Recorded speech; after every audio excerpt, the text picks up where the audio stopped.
Hello everyone, my name is Mucha and this is your Somi for today. So today I would like to talk about being reckless with your crown. Being reckless with your crown. So we're going to be looking at King Saul, what he did when he became the king of Israel. So this is a king who has been taken from the smallest of the smallest tribe. King Saul was from the tribe of Benjamin, and he even said when they anointed him that I'm from the smallest tribe. And we find that Saul has been given this opportunity to be king, but with being in this opportunity of being king, it also means that there are responsibilities he has to fulfill. So it's like how it is in life. God has finally given you a breakthrough. He's taken your shame and he's promoted you. Maybe you've bought a new house. You're married to the person of your dreams. It can be promoted at work. You have finally started your business and it's thriving. But in that season of breakthrough, in that season of your head has now been crowned. You're finally in a place whereby people recognize you and they're like, wow, look at the goodness of God. Now, what you do during that season is very important. So we just want to look at what Saul did, right? So 1 Samuel chapter 15, verse 1. Samuel also said to Saul, "The Lord sent me to anoint you king over his people, over Israel. Now therefore heed the voice of the words of the Lord.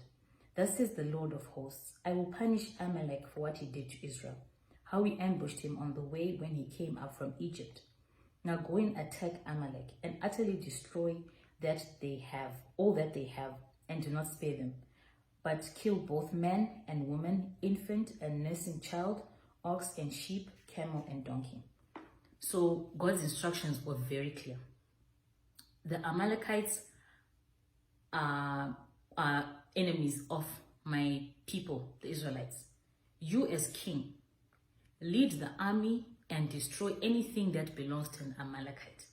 Those are very specific instructions. He doesn't want anything left. Even if there is a cockroach in an Amalekite's house, it will be destroyed. So God was very specific, and this is what he wanted done. However, Saul and the people spared Agag, that's the king of the Amalekites, and the best of the sheep, the oxen, the fatlings, the lambs, and all that was good, and when willing to utterly destroy them, but everything despised and worthless that they utterly destroyed. So when God gives you an instruction in your new season, he can tell you need to fast 3 days, and maybe specific how he wants you to fast. And because maybe yesterday you cooked a really great meal and there are lots of nice leftovers, or the next day you were invited somewhere, you decide, no, I'm going to postpone my fast. But what did God tell you? You fast tomorrow, or maybe you wake up in the morning, God is like, you need to fast today. That's how God is. You just, whatever he says is how high. You don't ask him where or why, it's how high, right? So Saul didn't obey the instructions. So previously, Saul didn't obey the instructions he was given to him. Now the word of the Lord came to Samuel saying, "I greatly regret that I've set up Saul as king, for he's turned back from following me and has not performed my commandments." You never want to find yourself in a place whereby God is saying, "I regret giving you that breakthrough." You don't want to find yourself in that place, because oftentimes there are certain breakthroughs that you experience after a long process of waiting, of praying, of sacrifice. You had to be so patient. You had to stretch yourself. It was a combination of favor, sweat and tears, loss of friends, loss of time, no sleep. There's so many things that went into you gaining certain breakthroughs. Yes, the favor of God is there, but there were other things in place that had to be there for you to experience this breakthrough. There was a great deal of sacrifice on your part. And then after all that, God says, I regret giving you this blessing. I regret the fact that I allowed you to start that business. I regret the fact that you got that promotion. Maybe you got that promotion and you're slacking at work. The same enthusiasm you had during your interview, you no longer have it. You're taking things for granted. You sit there, you're talking about the boss, you're complaining about management, or maybe if you are in management, suddenly your ego explodes and you just abuse people. You treat people so badly, and God is looking like, I regret doing this for this person. Why did I even? Or maybe you have a job and instead of also making sure you get to work on time, you have things you need to do for that day, and you're online the whole day. You're flipping through websites, your Netflix, you're not working, and God is looking like, I regret why I even gave this person a breakthrough. And you don't want to find yourself in that position, because God can remove his grace and you lose your breakthrough. Right. Verse 17. So Samuel said, when you were little in your own eyes, were you not head of the tribes of Israel?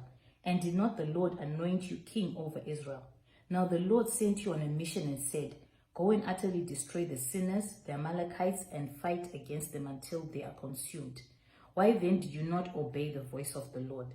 Why did you swoop down on the spoil and do evil in the sight of the Lord? As far as God is concerned, he has spoken,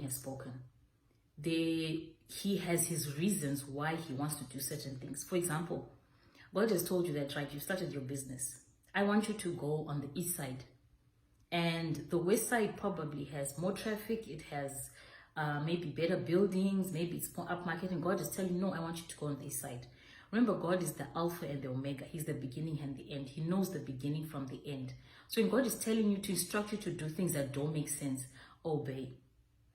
You don't have to be put under pressure by somebody else, but why don't you go to the west side? It's more upmarket, more upscale, more people will be coming. But you know the conversation that you had with God this morning, and he told you go to the east side. So you go. You don't have to explain anything to anybody, because they are not the ones who gave you the breakthrough.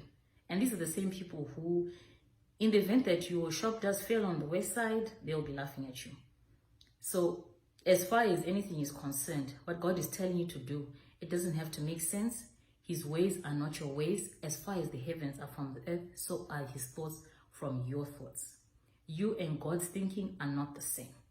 Once you have established that in your mind, that me and God, we don't think the same, we don't operate the same, we don't do anything the same, it will be easier to obey him.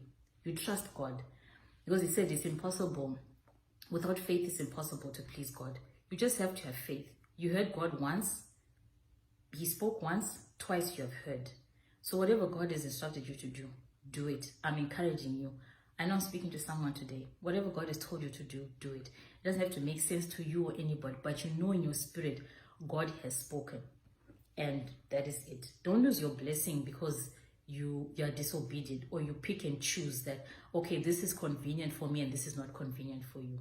You can't do that. That's not how it works. Obedience is better than sacrifice. Okay? So verse 22. So Samuel said, he's talking to Saul, as the Lord as great delight in burnt offerings and sacrifices as in obeying the voice of the Lord. Behold, to obey is better than sacrifice, and to heed than the fat of rams. For rebellion is as the sin of witchcraft, and stubbornness is as iniquity and idolatry. Because you have rejected the word of the Lord, he has also rejected you from being king. Right, let me repeat this again. For rebellion is as the sin of witchcraft, and stubbornness is as iniquity and idolatry. Because you have rejected the word of the Lord, he has also rejected you from being king. Don't find yourself in a position of disobedience.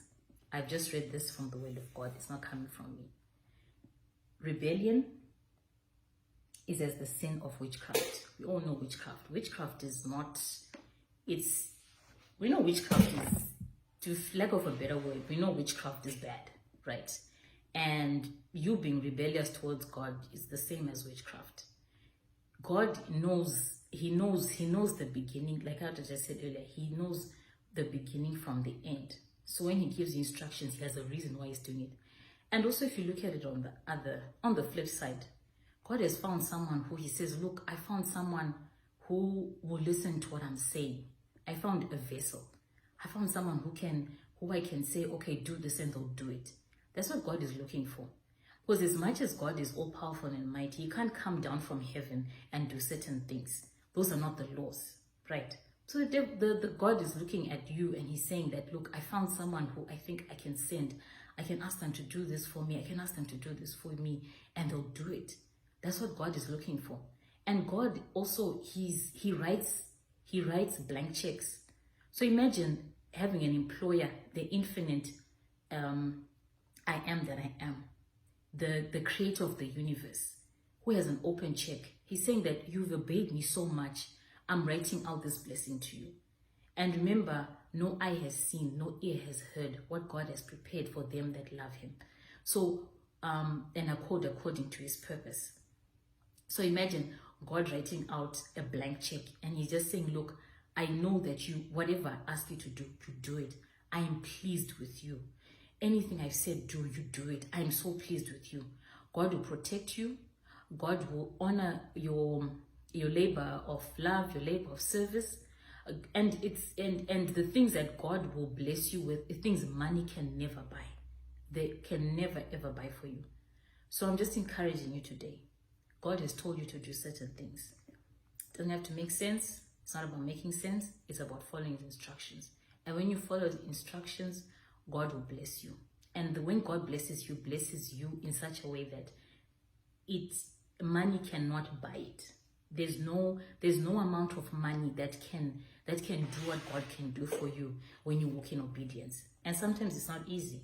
Sometimes it's not hard. I mean, like Saul, I can imagine, usually when they go to war, they would take all the spoils. And he's telling his soldiers, imagine having to tell the soldiers, look, we're not taking spoils here. God said we're not. We're just going to kill everyone and keep moving. There's no spoils. We're not taking cattle. We're not taking goats. We're not taking anything. We destroy everything. Nothing is left. We're leaving everything to the ground. But now, because Saul disobeyed God, like he says here, he has also rejected you from being king. Just like that. No explanation. No time to be crying, God, I'm sorry. And even Saul didn't even apologize. He just kept justifying himself. If you can read the whole of 1 Samuel chapter 15. Saul didn't even bother to apologize. He just considered, as far as he's concerned, I just kept the spoils because that's what I thought. You can't do that when it comes to God. God, in his infinite mercy and love, he's also God, is also a jealous God. He's looking and thinking, so are you saying, in all my wisdom and in all that I am, the creator and the maker of the universe, that what I'm telling you to do, you will disobey? So I just want to encourage you today that whatever God has asked you to do it. And you will find favor. God will increase your cost. God is not man that he should lie. And finally, verse 35. And Samuel went no more to see Saul until the day of his death. Nevertheless, Samuel mourned for Saul, and the Lord regretted that he made Saul king over Israel. And the other thing that you lose as well, when you're disobedient towards God, you lose people, you lose divine connections. There are certain people in your life, you may not appreciate it now, but if you look at it, the day that they decide, look, for whatever reason, if you disobey God and you cut off divine helpers, you cut off people that God has sent to you. There's some people, it's not always people with money that are divine helpers. It can be someone who just gives you really good advice. And it's not always about status. It doesn't even have to be someone who has traveled a lot or someone who knows a lot of people. But God puts destiny helpers in your place. When you disobey God, that door is shut off. Because here it says, and Samuel went no more to see Saul until the day of his death. Which means that was the last time he ever saw Samuel and Saul ever met, after that day of disobedience. So that's the other thing that you lose. You lose destiny helpers. You lose people who are assigned to help you fulfill your assignment, assigned to give you advice, assigned to cover you when you mess up. But the minute you disobey, there are certain doors that will shut. There are certain people that will not have time to entertain you. And the thing is that they might not even know why they don't want to talk to you anymore. Remember, God changes people's hearts. So God can just be like, you just suddenly don't find favor with certain people. And that's what happens when you walk in disobedience. Certain doors will shut. Certain people who always avail themselves, made available to you, won't have time for you. So that's the other disadvantage of disobeying God.